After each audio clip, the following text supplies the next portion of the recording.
one of the things that plagued Microsoft early on this current generation, and probably still does, is the FUD, or fear, uncertainty, doubt, spread on social media and certain outlets that realistically were pointing out things that were wrong with the Xbox One that weren't really wrong, but those were just rumors. And if you look at it, the PlayStation 5 has been the subject of such rumors at the onset of the next generation for whatever reason. I'm not really sure, but there were rumors that it was overheating and things like that. Those were quickly debunked. We've actually seen games running on the PlayStation 5. Have yet to see anything new running on Xbox Series X. Unfortunately, we are less than 4 months away from release, and we still haven't seen anything. But there always seems to be something that needs to be debunked, or something that somebody has to come out and say, hey, no, that's not true. And now we have more of that. Something got totally debunked as far as the PlayStation 5, a negative thing, and I'm looking forward to covering this. Hey, what's up, everybody? Crapgamer here with Crapgamer Reviews, back with another video. Thank you so much for checking it out. I really do appreciate it. Please like, share, subscribe. I would appreciate that as well. It helps out the channel, and it means a lot to me personally. It really, really does. So you guys are absolutely incredible, and shout out to all the old subscribers, new subscribers, everybody in between. You're simply amazing, and I definitely think the world of you guys. Thank you so much for the love and support. Like, share, subscribe, all that good stuff. With that being said, obviously, we're closing in on new and more important information about the PlayStation 5, Xbox Series X. There's insiders, there's developers. A lot of people are talking. A lot of people are sort of like listening.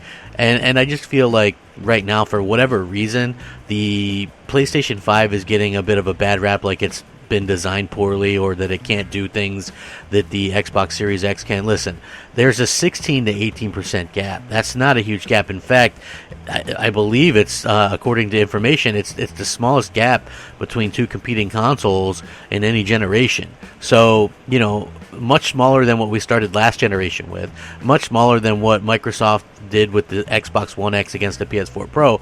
So people that think that the PS4 Pro or the PS5, isn't going to do well, or is going to have all these trouble, I don't understand where that really comes from. So, there was an insider known for some Capcom, Resident Evil, Silent Hill rumors, posted some information on a thread about how is Microsoft expected to compete with Sony next generation, where he said the PS5 is likely to cost more than Xbox Series X, as Microsoft has a greater ability than Sony to absorb production costs while keeping the retail price low.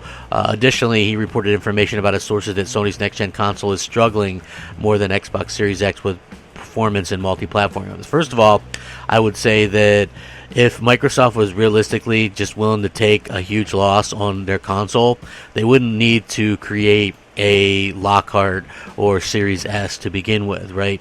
Like, the whole reason, in my opinion, that you have that is because you know that you're not going to be able to get your main console less than $499, and $499 is not really an ideal price, to be honest with you.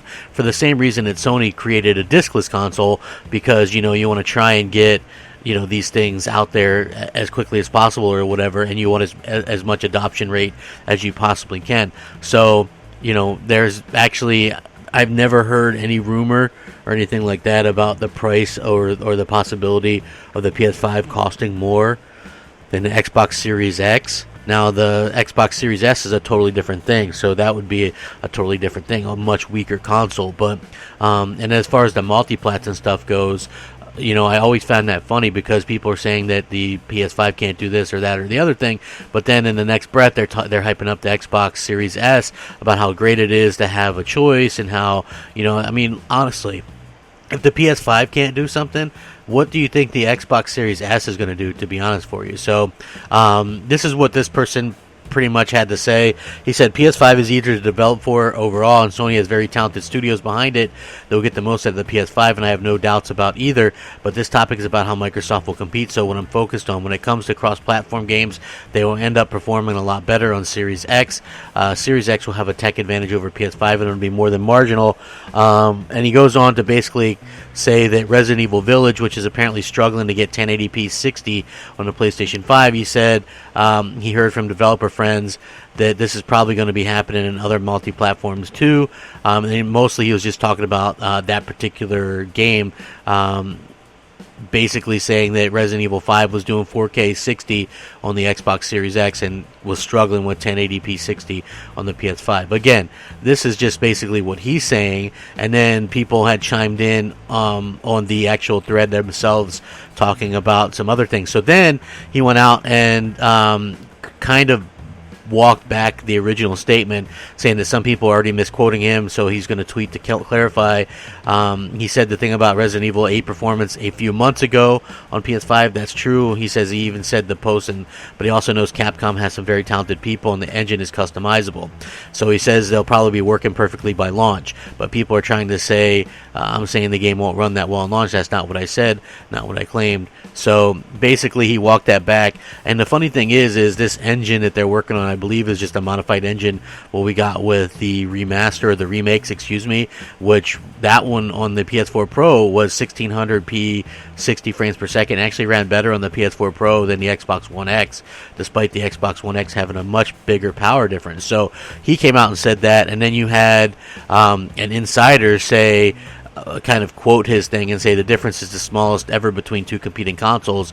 Everyone will have a great experience, and this is exactly what we should all be hoping for, which is basically what I've been saying, right? Like, it doesn't make sense to go out there and try to say, well, you know, this is going to be this way or this is going to be that way, because I honestly think, and just things from what I've heard and just things that we've seen from like major developers, nobody's having issues with PS5. In fact, we've seen PS5 footage, we've seen the Unreal Engine 5 demo, we've seen all this kind of stuff running on a PlayStation 5. We've seen developers praise the PlayStation 5, talking about how it's an amazing piece of technology, how it's much better than, you know, anything Sony's ever done before, how it's one of the greatest consoles ever created, and they love it and they love working on it, and you know, and I think that says a lot for the PlayStation itself, you know. And then another thing was a verified developer said the truth of the matter is that none of us could know why a game is running a certain way. The only people that can know are the engineers in the project. I've seen some incredibly wacky performances and optimization situations before.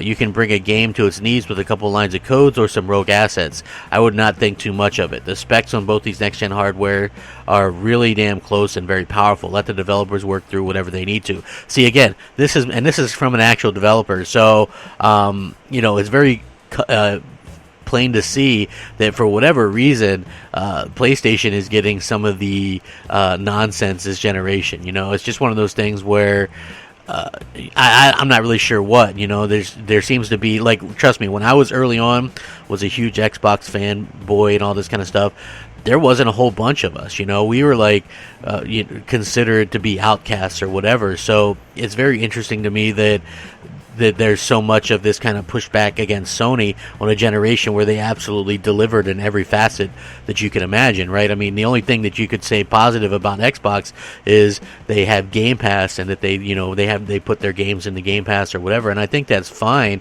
Like, I have no problem with that, but I've already been on record saying that, you know, Game Pass really only works if the first party is up to snuff, and for some reason Microsoft's first party isn't really up to snuff, you know. And I hate to say that, but it's just true. Literally, we're in month 11 with no new AAA release, and I'm not just talking about new AAA IP, I'm talking about any AAA from Microsoft.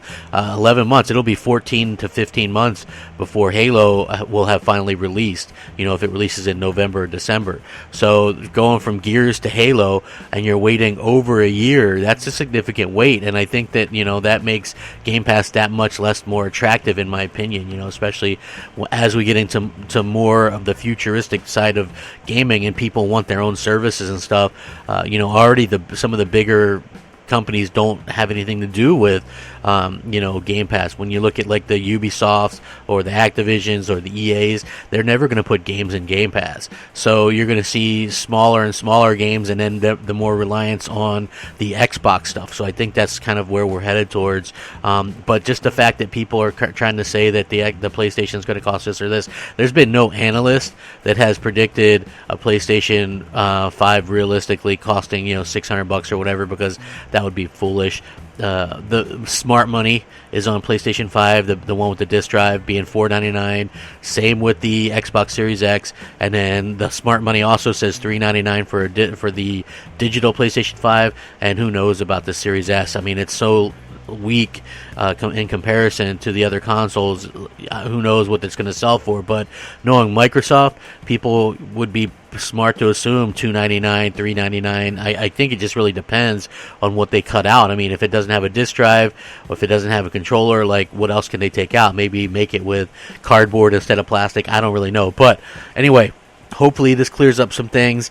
I love it when stuff gets kind of debunked like this, and people are just, listen, people were running with this stuff to begin with wrongly, in my opinion. Like, it was never that big a deal or intended to make it sound like, oh, it's going to be not running perfect at launch. I think these games are going to look the same, run the same at launch pretty much, and everybody's going to be happy. So that's what the main thing I think that people should take away from this. With that being said, thank you so much for watching. Have a fantastic day. I appreciate anybody that took the time out to check out one of my videos. It means the world to me.